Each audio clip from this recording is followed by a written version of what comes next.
Once the centre of speed, Brooklands' steep banking is overgrown, yet not forgotten by all who know the great part it played in shaping Britain's motor and aircraft industries.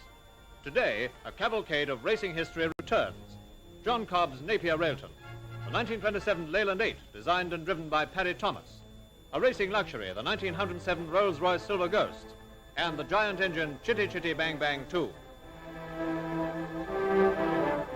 Leading the cavalcade, Lord Brabazon, the only survivor of the first race held in 1907, unveiled a Golden Jubilee memorial to Brooklands. Yes, 50 years ago, Mr. Locke King, a local landowner, built this birthplace of British motor racing. The specially designed banking brought top speeds and high drama like this.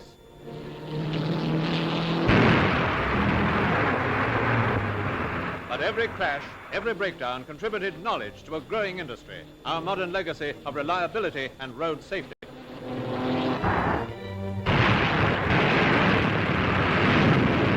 The history of Brooklands is a proud record of speed giants. Sir Malcolm Campbell demonstrated Bluebird, the world record holder. In the 1908 Austin that he drove here 50 years ago, Lord Brabazon led a parade of veterans, and Brooklands, now an aircraft centre, heard a final roar of approval. The memorial salute of a great industry to the cradle of speed.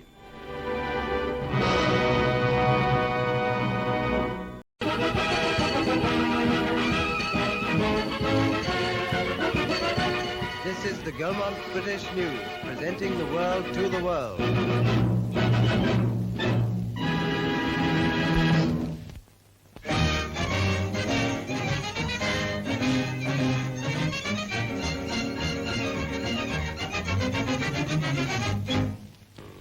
Nearly 50 entries for the famous 100-mile race at Brooklands, 37 laps of grueling racing with a kick to every turn and a thrill to every burst of speed on banking and straight.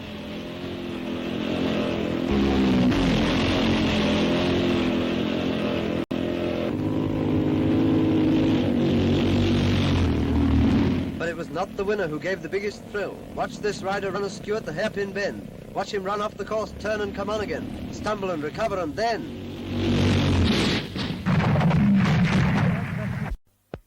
Summer is certainly on the way when the opening meeting draws the crack drivers to Brooklands.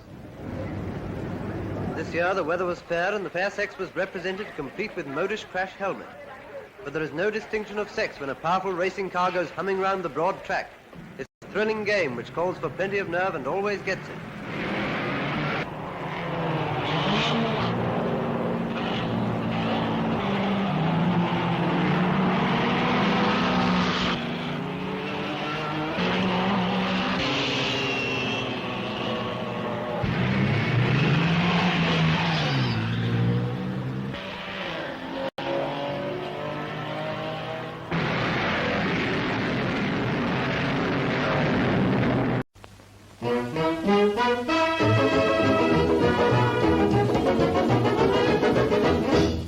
Holidays, as usual, brought a big program of racing to Brooklands. Cars of all sizes and capacity giving thrills to the devotee of speed.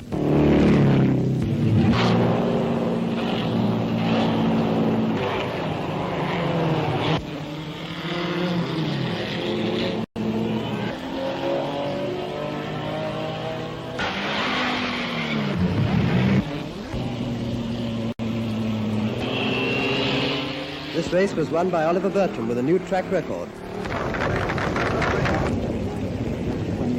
But the big event of the day was the duel between two women drivers, Mrs. Gwenda Stewart and Mrs. Kay Peter. Lapping at the terrific speed of 134 miles an hour, Mrs. Peter was the winner. The following day, Mrs. Stewart turned the tables with a new lap record of 135.95 miles an hour.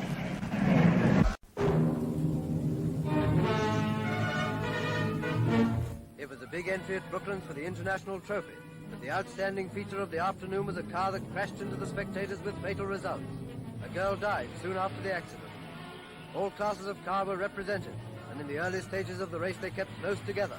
90 and 100 miles an hour were the speeds when number 9, driven by J. Paul, leapt from the track and crashed through spectators and railings.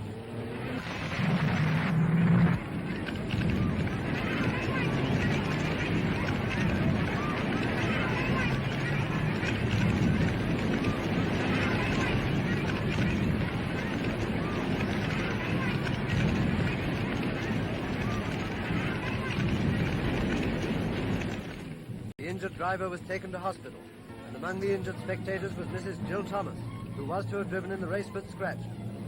Despite this accident, the race continued, and it was won by F.W. McClure.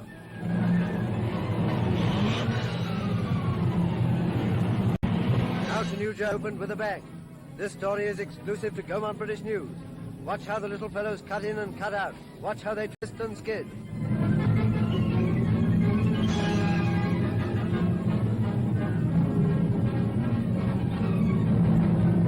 Here comes a skid that ends in a crash. Watch the second car. But nobody seems to mind and nobody seems to get hurt. Here comes another.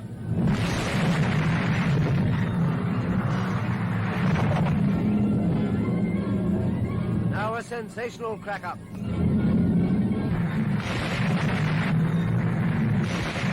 And he wasn't even scratched.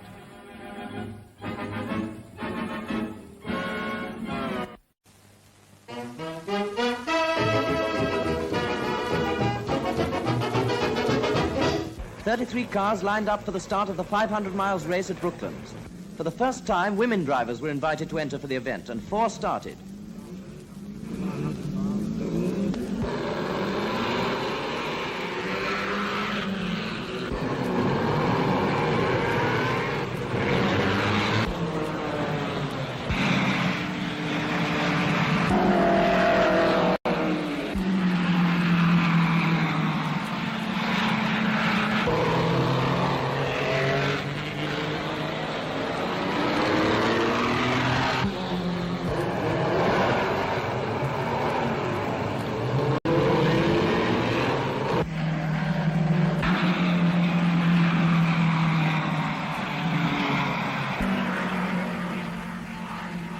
So grueling was the race that only 16 cars were left in at the finish. The winners were John Cobb and T.E. Rose Richards with a speed of 121.28 miles per hour.